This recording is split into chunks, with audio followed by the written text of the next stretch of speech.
मंटू के अफसानों में तवाइफ के मुख्तलिफ रूप देखने को मिलते हैं, मगर उनमें सबसे अच्छा रूप माँ का रूप है। वो दिखाने की कोशिश करते हैं कि तवाइफ का असली बातनी वजूद दरअसल एक माँ का वजूद है। मम्मी भी एक ऐसा ही अफसाना है जो एक तवाइफ की कहानी है, मगर ये तवाइफ माँ का सा प्यार और खुलूस रखती है। ये माँ ख़ुद एक गुनाह आलूदा फ़ज़ा में रहती है, मगर बेटी को इस आलूदा माहौल से दूर रखकर मुनासिब तालीम व तरबियत का बंदोबस्त करती है। उसके आराम व आसाइश का हर तरह से ख्याल रखती है। उसके किसी भी मसले के हवाले से वो कुर्बानी से दरेग नहीं करती। मम्मी में इसार, खुलूस व मोहब्बत और ख़िदमत गुजारी का जज्बा बदरजात तम मौजूद है। इसी वजह से उसकी मादराना फ़ितरत उसकी नफ्सियात पर गालिब दिखाई देती है। नफ्सियात की एक इस्तिलाह है पीकॉक व्हील, यानी जब माँ की शख्सियत के मुख्तलिफ़ पहलुओं को और उसकी शख्सियत के मुख्तलिफ़ अंदाज़, उसकी मोहब्बत के मुख्तलिफ़ रंगों की निशानदही करना मकसूद हो तो ये इस्तिलाह इस्तेमाल की जाती है। क्योंकि माँ भी मोर के परों के हुस्न व जमाल जैसी होती है, उसके कई रंग होते हैं। इस अफसाने में भी मम्मी पीकॉक व्हील है।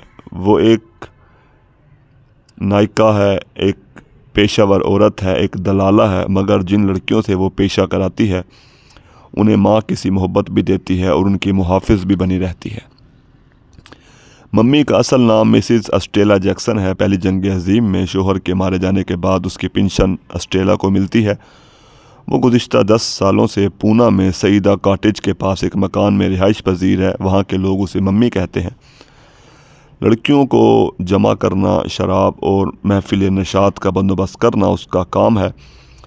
वो महफ़िल नशात के दौरान हर लड़की पर नज़र रखती है। नुमाइश पसंद नहीं, साफ़ दिल की मालिक है, मकरो फ़रेब से दूर है। ऐश के लम्हात में तमाम लड़के और लड़कियां मम्मी के मिजाज और तेवर का ख्याल रखते हैं। मम्मी मोहब्बत और शफ़क़त का सरचश्मा है। कहानी में चंद वाक़यात ऐसे रूनुमा होते हैं जिनसे ज़ाहिर होता है कि मम्मी के बातिन में रोशनी मौजूद है।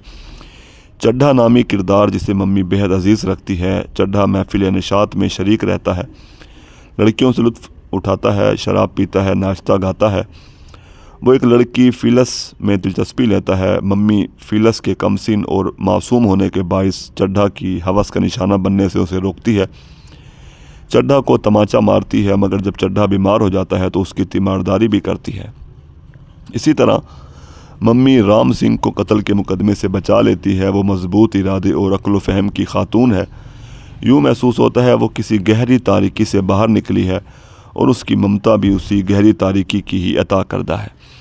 मम्मी को शहर बदर कर दिया जाता है क्योंकि वो एक कहबा खाना चलाती है। वो एक दलाल है। उसकी महफ़िलें वीरान हो जाती हैं, उदासियाँ छा जाती हैं, मगर वो अपने वजूद का वो नक्श छोड़ जाती है जो ममता के रस से बना है। चड्ढा मम्मी के जाने पर कहता है, इस गिलाज़त के साथ एक ऐसी पाकीज़गी चली गई है जिसने इस रात मेरी एक गलत और नजस तरंग को मेरे दिलो दिमाग से धो डाला, लेकिन मुझे अफसोस नहीं होना चाहिए। वो पुणे से चली गई। मुझ ऐसे जवानों में ऐसी नजस और गलत तरंगें वहाँ भी पैदा होंगी जहाँ वो अपना घर बनाएगी। मैं अपनी मम्मी को उनके सुपुर्द करता हूँ। जिंदाबाद मम्मी, जिंदाबाद।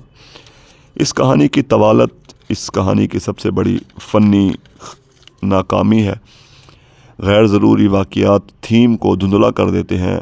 चंद गैर ज़रूरी बातों और गैर मुतहर्रिक किरदारों के बाइस अफसाने का फितरी तसलसल बरकरार नहीं रह सका।